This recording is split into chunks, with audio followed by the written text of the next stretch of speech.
Shalom Uvracha, nous sommes donc dans la suite de ce dévoilement de la royauté divine, donc de la forme qu'aura lieu le lien, de la nature du lien qui aura lieu pour l'année à venir, ce qui est décidé donc le jour de Rosh Hashanah. Eh bien, pour que les valeurs du ciel arrivent à se développer, à se dévoiler au niveau de la terre, Akadosh Baruch Hu a créé une âme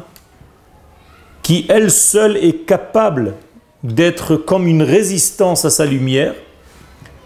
Et de la même manière que la résistance fait le lien entre le plus et le moins dans une lampe électrique, eh bien le peuple d'Israël joue ce rôle de résistance entre l'éternité et le monde de la création, le plus et le moins. Et si cette résistance ne marche pas, eh bien le courant ne passe pas.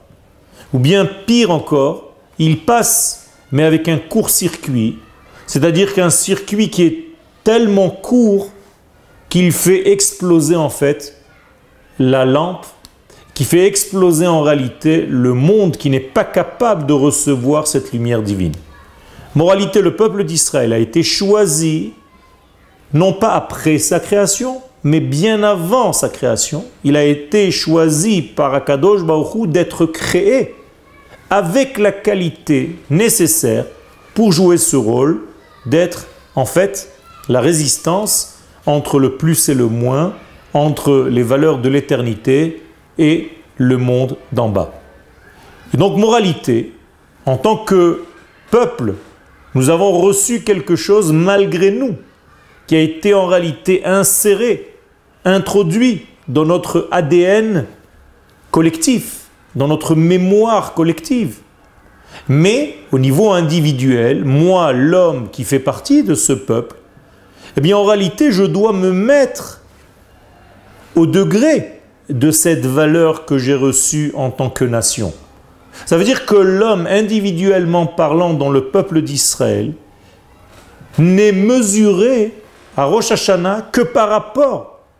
à ce rôle que sa nation, la nation de laquelle il fait partie, eh bien, est-ce que je suis loin de ce degré ou est-ce que je me suis rapproché de ce degré? En d'autres termes, est-ce que moi, en tant qu'individu, je vis au rythme de ma capacité nationale ou bien je me suis détaché au niveau de mon monde individuel à vivre une vie qui n'est pas véritablement proche de ce pourquoi je suis venu dans ce monde. Et c'est sur ce point précis que nous sommes jugés le jour de Rosh Hashanah, c'est-à-dire sur la distance qui me sépare ou qui me rapproche de mon identité première et du rôle que je dois jouer, et en tant qu'individu, mais un individu qui appartient à une nation qui, elle, a été créée pour un but bien précis, dévoiler donc les valeurs du ciel sur terre. Toda Rabba.